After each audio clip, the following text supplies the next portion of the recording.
शामराव उत्तम सोनवणे, राहणार खामगाव, तालुका फुलंब्री, जिल्हा छत्रपती संभाजीनगर इथले रहिवासी असून या आम्ही हरभर टोकन पद्धतीने टाकलं. मागच्या हंगामात मक्का काढून आता हरभर पेरलं टोकन पद्धतीनं. म्हणजे एकदम शून्य मशागतीमध्ये, म्हणजे अजिबात त्याला रोट्या मारायचं काम नाही पडलं, काही नाही. हरभर एकदम जबरदस्त उगलं. एकूण त्याच्या शेजारीच गहू टाकला. गहूसुद्धा आम्ही टोकन पद्धतीने टाकला. गव्हाची लागवड जवळजवळ 15 दिवस झाली राहता. मस्त एकदम ते गहू जावळीवर आला. सांगायचं म्हणजे शेतकऱ्याला किंवा कसे झिरो पद्धतीमध्ये शेती पुरडल या हिशोबानं शेती सगळ्यांनी करायला पाहिजेत. म्हणजे आता काय तणनाशक मारून दिलं की सगळं गवत जळून जाणार आहे आणि काहीच नाही खर्च त्याला. फक्त आता पाणी सोडायचं काम आहे. हरभऱ्याला काय 2 पाण्यात हरभरा येऊन जाईल. गावाला बी आता नवीनच आम्ही यावर्षी बेडवर टाकलं.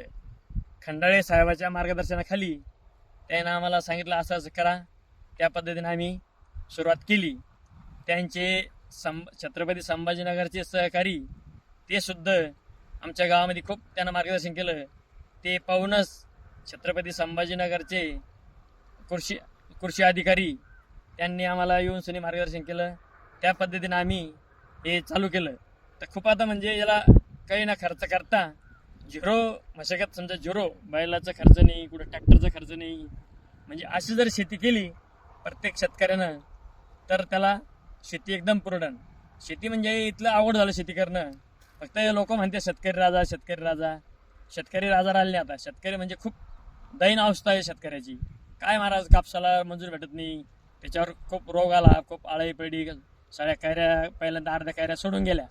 पण आता या हरभऱ्यामध्ये थोडंफार काही झिरो बजेटमध्ये केलं तरच ती शेती पुरणार आहे. नाही तर शेतकरी कायम परेशान राहणार आहे. फक्त लोक म्हणतात शेतकरी राजा. हे सगळं आम्हाला मार्गदर्शन फक्त खंडाळे साहेबांनी केलं. गुलाबराव खंडाळे साहेब, राहणार यसगाव, तालुका फुलंब्री, जिल्हा छत्रपती संभाजीनगर तिथले रहिवासी असून त्यांनी प्रत्येक वेळेस खामगावच्या मंडळीला असं मार्गदर्शन केलं. आमच्या गावामध्ये जवळजवळ आता रब्बीचं पीक म्हणलं तर 100 एकर तो 150 एकर होतं पहिले. पण आता 100 एकर रब्बीच्या पिकामध्ये हरभरा किंवा गहू लावलेला आहे. आता साहेब लोक पाहायला येणार असे, आपलं तसं काही सांगायचं काम नाही आता. पण आता हे आपण एवढं मार्गदर्शन साहेब लोकांनी केलं आता काहीच नाही नव्हतं. आता हे पाहा तुम्ही, दशकाडामध्ये आम्ही गहू टाकून द्याला, काहीच नाही त्याला खर्च, कुठं ट्रॅक्टरने कुठं काहीच नाही. आता हरभऱ्याची तुम्ही कोंब पहा, आता तुम्हाला आता दिसेनच. साहेब लोक तर येणारच पाहायला. शेतकऱ्याने सुद्धा याच्याकडे जास्त प्रमाणामध्ये वळण्याची गरज आहे. तरच शेतकरी थोडंफार निदान वाचेल. नाही तर आत्महत्या करायच्या बाजू चालू आहे शेतकऱ्याच्या. इथले कठीण परिस्थिती आहे. यावर्षी तर पाण्यानं सगळं येऊन सनी गमवलं. आता हे शून्य मशागतीमध्ये हे काहीतरी एकदम फायद्यामध्ये राहणार आहे. 1 रुपया खर्च नाही नेला, फक्त बी लागलं बा टाकायला आम्हाला. आणि 1 दिवस आमची 2 दिवस मेहनत केली टाकायची. एवढं बोलतो आणि माझा शब्द संपवतो. जय हिंद, जय महाराष्ट्र.